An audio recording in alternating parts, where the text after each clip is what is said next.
Nasa punto na ako na hindi na ako nakakakain at nakakatulog. Napakagaling niya akong i-manipulate. Kumbaga nagamitan niya ata ako ng hindi ko maipaliwanag na gayuma. Hindi ko akalain na ganun siya. I have 6 exes pero lahat sila'y LDR. Walang tumagal ng years. Ang pinakamatagal ko na isang recent na 5 months lang. Year 2022, nagkakilala kami sa dating app. Nung una okay siya pero kalaunan ay hindi na. Wala pang 2 weeks, he asked pics of mine. Nung una ayoko pero bumigay din ako. Lagi siyang ganon. Umaga pa lang pagkagising ko, ganun agad ang gusto niya. I'm 25 that time nung naging kami and 28 siya. At sa 5 months, puro last ang umiral sa relasyon namin. Hanggang sa nagka-work siya sa hotel at dun na nagsimula ang toxic na relasyon namin. Na-immature daw ako at kung ano-ano pa na tiniis kong lahat. Alam ko nung unang pa lang ay red flag na at mali ko lang isini-ignore ko pa rin. Tapos iiwan niya ako but never pa kami nagkita at all. Ang kinakatakot ko lang ay baka maipost niya yung mga fix ko. Member siya ng isang malaking fraternity at ang kinatatakot ko ay minsan na niya akong pinagbantaan na papatayin pati ang pamilya ko. Minura-mura niya ako na pati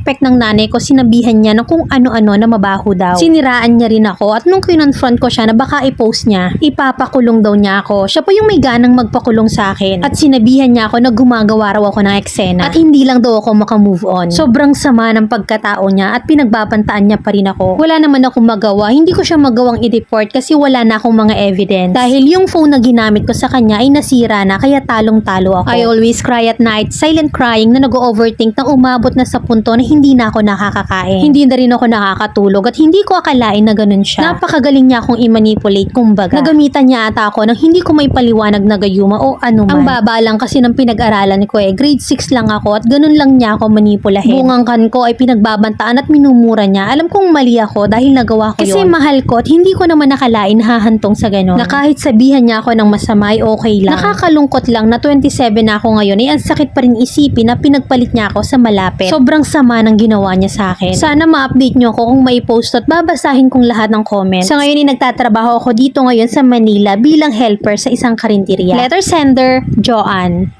Girl, una sa lahat ha, wala sa antas ng pinag-aralan natin ang pagrespeto sa sarili. Na kahit na ano pa yung natapos mo, kung may pag-iingat at pagpapahalaga ka sa sarili mo, hindi na kailangan pag-aralan pa yan bago mo matutunan. Sending pics or kahalayan ng sarili natin, pinapakita mo lang na hindi ka karespe-respeto. Kaya ka ganyan itinrato. Sa pangliliit na lang ng ina mo, walang galang, walang modo. Yung mga threats sa'yo na naapektuhan na pati ang mental health mo. Hindi normal na kahit sa mag-asawa yung ganyang sharing pics. Respeto yun sa pagkababae mo. Girl, automatic na yung makaramdam tayo mismo na dapat protektahan ng sarili natin. Tapos ang saying mo pa dahil grade 6 lang kasi yung natapos mo, kaya ka ganun manipulahin? No, hindi yun rason. Sadyang naging tanga ka lang. Hindi ka nag-iisip, nagpakaalipin ka sa ganyang klase ng lalaki. Alam mong mali, alam mong red flag, pero sige ka pa rin. At ito pa yung nakakadismaya. Yung sasabihin mo pa na ang sakit-sakit na ipinagpalit ka sa malapit. Nasasaktan ka pa, mahal na mahal mo pa rin. Ganyang klase ng lalaki ilalaban mo. Dapat nga matuwa ka kasi natapos na. Kawawa naman yung sumunod niyang biktima. Doon ka naman sa taong deserve ka. At irespeto mo muna yung sarili mo. Uulitin ko na hindi natututunan sa school yan ha. Kinukusa yan. Sa palagay ko hindi ka kakalas kung hindi ka binitawan Literal na parang hindi ka na grade 2, Mima.